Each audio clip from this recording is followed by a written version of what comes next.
Ne mogu četku za WC. Ovo će da bude možda najbizarniji video koji sam do sada napravio, ali ne zanima me. Ovo jednostavno moram da izbacim iz sebe. I kad već toliko volim da serem, logičan zaključak je da u istoj meri koristim i četku za WC, zar ne? Ja ne znam kako smo kao civilizacija uspeli da doguramo do svemira čak, a još uvek koristimo ovako primitivnu metodu za čišćenje. A još čudnije mi je to što mi deluje kao da sam ja jedini koji s tim ima problem. Posle sranja ti treba da uzmeš tu četku i umočiš je u onu kontaminiranu vodu, pa je onda drljaš po zidovima WC šolje umazanim govnima dok ih skroz ne ogoliš sa njih. Onda kao ispereš tu četku u istoj onoj govnjivoj vodi, posle čega je onako usranu i mokru vratiš u njen ćošak i ti ne vidiš nikakav problem s tim.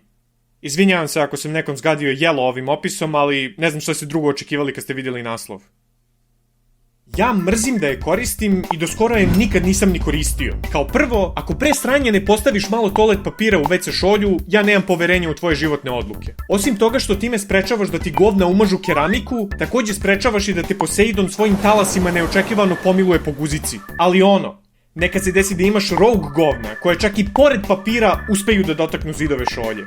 U takvim situacijama sam ja jednostavno dovlačio tuš iz kabine i mlazom samo spirao ostatak. Nakon toga, WC šolja se blista, kao da je nova. I dok sam koristio ovu metodu, četku nikad nisam morao da pipnem, ali na mestu na kojem sada živim, crevo od tuša mi je previše kratko da dosegne WC šolju, a duža creva se iz nekog razloga nigde ne prodaju. Daj bre, nisam mislio baštu da zalivam, neću da ga iznosim iz kupatila, samo bih da ga razvučem još 1-2 metra koliko mi fali do WC šolje. I sad, zato što ne mogu tušem da ispiram govna, primoran sam da koristim četku, a vi ste primorani da me slušate kako pričam o govnima. Ne mogu četku za WC i tu ću prestanem da serem.